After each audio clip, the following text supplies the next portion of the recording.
안녕하세요, 길룡쌤입니다. 오늘 영상 시작하기 전에 또 질문 먼저 하겠습니다. 원전 해체, 이 단어 들으면 어떤 생각이 드십니까? 그냥 원전 없애는 거 아닌가요? 그 투자랑 무슨 관계죠? 자, 오늘 영상 끝까지 보시면 생각이 완전히 달라지실 겁니다. 500조 원짜리 시장이 지금 막 열리고 있고요. 중요한 건 아무도 크게 얘기를 안 하고 있습니다. 자, 오늘 이 시장이 왜 이렇게 주목받는지, 어떤 기업들이 수혜를 받는지 딱 정리해드리겠습니다. 끝까지 보시면 분명히 도움이 됩니다. 자, 바로 시작하겠습니다. 자, 먼저 원전 해체가 뭔지부터 정확하게 알아야 됩니다. 모르시는 분들이 생각보다 굉장히 많거든요. 원자력 발전소도 수명이 있어요. 설계 수명이 40년에서 60년이에요. 1960년대, 70년대 전 세계에서 원전이 집중적으로 지어졌는데 그 원전들이 지금 줄줄이 수명에 도달하고 있습니다. 수명이 다한 원전 그냥 내버려두면 어떻게 될까요? 안 돼요. 절대 안 돼요.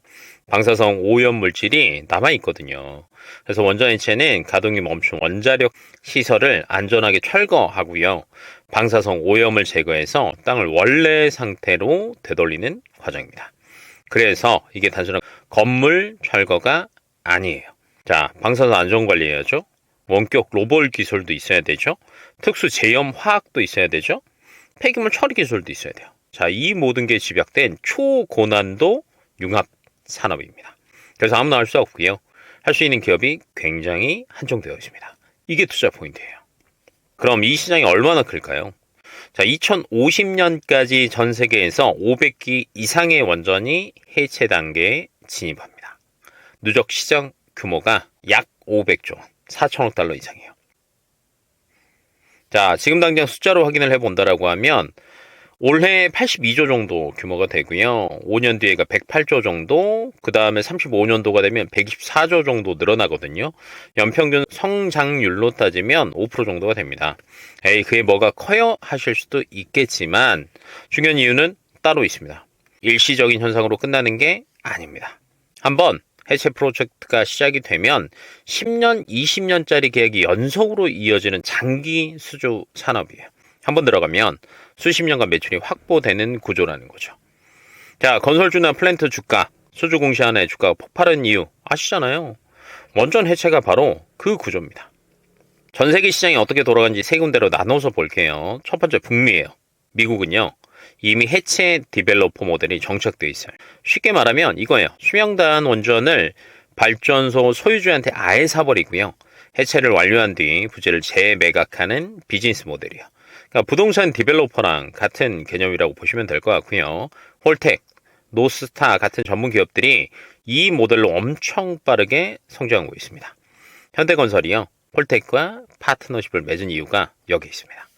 자, 두 번째 유럽입니다. 독일이 2023년에 모든 원전 가동을 중단했었어요. 이게 한꺼번에 엄청난 수요를 만들었고요. 영국, 프랑스도 노원전이 굉장히 많습니다. 유럽이 전체 시장의 47% 정도를 차지하고 있고요. 굉장히 빠르게 성장하고 있어요. 세 번째, 아시아 태평양입니다. 여기가 이제 우리 얘기예요. 자, 일본은 후쿠시마 유례없는 과제 안고 있죠? 한국은 고리 1호기 해체 계획이 승인되면서 본격적인 시장이 열렸습니다. 그래서 한국이 지금 결정적인 타이밍을 맞고 있다라고 생각하시면 좋습니다. 자, 이제 제일 중요한 이야기입니다. 왜 한국이 지금 기회냐? 국내 원전 한 개당 해체 비용이 8,700억 정도 돼요. 많게는 1조 원 정도 되고요. 국내 원전 30기 기준으로 하면요, 전체 시장 규모가 26조 원 이상입니다. 이게 끝이 아니고요. 국내에서 레퍼런스 쌓았어요. 그러면 글로벌 시장에 진출하는 발판이 됩니다. 그래서 정부도 이걸 알고 있어요. 뉴테크 2030이라는 로드맵을 수립했습니다. 2035년까지 세계 해체 시장 점유율 10% 달성, 글로벌 톱 5 국가로 도약하겠다는 목표가 있습니다. 그래서 23년부터 2030년까지 총 3,400억 R&D 예산이 투입됩니다. 그리고 결정적인 게 하나 더 있어요. 25년 3월에 고준위 방사성 폐기물 관리에 관한 특별법이 제정됐습니다. 원전을 해체하려면 원자로 안에 연료봉을 먼저 반출해야 됩니다. 그 연료봉을 어디로 보내느냐가 그동안 해체의 가장 큰 걸림돌이었는데 이 법이 그 불확실성을 한 번에 제거했습니다. 이제 계획된 일정에 맞춰서요, 해체를 시작할 수 있게 된 겁니다. 자, 이게 왜 투자 관점에서 중요하냐? 예측 가능성이 생겼다는 거잖아요. 자, 이제 이쯤 되면 가장 궁금해하는 부분이 나옵니다. 어떤 기업들을 봐야 되냐? 네, 크게 두 가지로 나눠서 보겠습니다. 대형 기업 먼저 볼게요. 첫 번째, 두산 에너빌리티입니다. 원전 건설부터 해체, 사용 후 핵연료 저장까지 전 주기의 밸류체인을 완성한 핵심 사업자입니다. 고선량 구역에서 원격 유지 보수랑 구조물 절단 기술에서 국내 독보적입니다. 네, 건식 저장용기, 캐스크 설계 기술로 미국 수출 실적까지 있죠. 자, 원전 해체 얘기하면서 두산 에너빌리티 빼면 말이 안 됩니다. 두 번째, 현대건설입니다. 국내 건설사 중에서 가장 선제적으로 해외 시장에 뛰어들었어요. 앞서 홀텍 얘기했죠. 홀텍과 파트너십으로 미국 현장에 직접 인력 파견해서요. 국내 기업 중 유일하게 실제 상업원전 해체 경험을 갖고 있습니다. 이 경험이 앞으로 고리 1호기 수주에서 강력한 차별화 효과가 될 겁니다. 세 번째, 한정 KPS예요. 지금 고리 1호기 개통 제염 용역을 수행하고 있고요. 실제 방사능 오염 제거 데이터를 축적하고 있습니다. 현장 데이터가 쌓인다는 게 얼마나 중요한지 아시죠? 나중에 이게 다 레퍼런스입니다. 네 번째, 한정기술입니다. 해체계획 수립과 인허가 지원을 담당하는 엔지니어링 핵심 기업이에요. 부지 복원까지 전 과정을 아우르는 종합설계 역량 갖추고 있습니다. 자, 이제 기술 특화된 중소기업들입니다. 비추로테크 들어보셨죠? 플라즈마 용융 기술이 있습니다. 폐기물 부피를 90%까지 줄이는 핵심 기술이에요. 그러면 처리 비용이 획기적으로 줄어들겠죠. 다음으로 KNR 시스템입니다. 여기는요, 사람이 들어갈 수 없는 구역에 원격 제어 로봇을 투입합니다. 그래서 정밀 해체 작업도 수행하고요. 현재 한수원과 협력해서 국산화를 추진 중입니다. 다음으로 오르비텍이에요. 방사선 안전관리 및 폐기물 포장재를 담당하고 있고요. 현장 안전 모니터링이랑 폐기물 운반할 때 오염 확산 막는 솔루션입니다. 우진이에요. 특수 센서 및 계측 기술 가지고 있고요. 원자로 내부 핵종 분석과 실시간 방사선량 측정합니다. 위드텍입니다. 환경 모니터링 솔루션을 가지고 있고요. 해체 부지 주변의 오염 핵종 초정밀 분석합니다. 자, 이 중소기업들이 다 모여서 국내 해체 산업 생태계 이루고 있습니다. 대형주 하나가 아니라 전체가 같이 성장하는 구조입니다.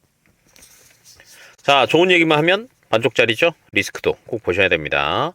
첫 번째 리스크는요, 영구 처분장 문제입니다. 해체된 방사선 폐기물 어디에 영구적으로 묻느냐가 전 세계 공통의 가장 큰 난제입니다. 현재 방사선 폐기물 영구 처분장을 짓고 있는 나라가 핀란드 딱 하나예요. 처분장이 없으면 폐기물이 원전 부지에 계속 쌓입니다. 해체가 완료됐다고 할 수 없는 상황이 생기는 겁니다. 두 번째는요, 비용 인플레이션입니다. 원전 해체는 예상치 못한 기술적 난제나 규제 강화로 공기가 늘어나는 경우가 굉장히 많습니다.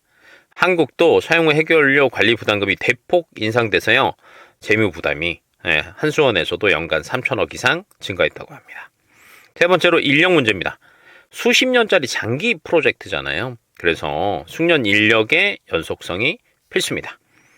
원전에 대한 인식 문제로 사실은 인력 유입이 많이 줄었어요. 그래서 이런 리스크들은 안고 들어가셔야 됩니다. 그리고 마지막으로 길룡쌤 제일 흥미롭게 본 부분이 있습니다. 원전 부지가 그냥 빈 땅이 되는 게 아니에요.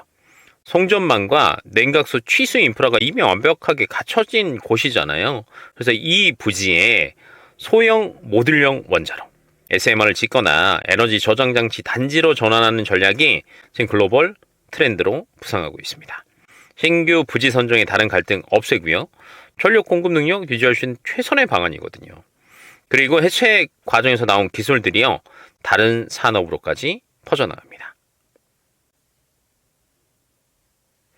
특히 오라노가 핵 폐기물에서 추출한 동위원소로 우주 배터리를 만드는 사례가 이미 나왔습니다. 원전 해체가 이제는 단순 사후 처리가 아니라 국가 전체 기술 수준을 높이는 전략적 투자로 바뀌고 있습니다. 자, 원전 해체 오늘 핵심 딱 세 줄로 정리하겠습니다. 원전 해체는 500조 원짜리 구조적 시장이다. 수십 년간 지속되는 장기 성장 산업이다. 마지막으로 한국은 지금 글로벌 시장 진입의 결정적 타이밍을 맞이하고 있다. 고리 1호기 해체가 아마 시작되면요, 국내 레퍼런스 쌓일 거고요, 글로벌 시장 진출 발판이 될 겁니다. 원전 해체는 산업의 끝이 아니에요. 에너지 시대의 연결 고리입니다. 자, 오늘 영상 도움되셨다면 구독이랑 좋아요 꼭 눌러주시고요. 구독자 1만 명 공약 기억하시죠? 90일 안에 1만 명 못 넘으면 구독자 이름으로 1000만 원 기부합니다. 지금 구독 한 번이요, 기부로 이어집니다. 공구가 쌓일수록 계좌 앞자리가 바뀝니다. 자, 여기까지 하겠습니다. 다음 영상에서 또 찾아뵐게요. 안녕.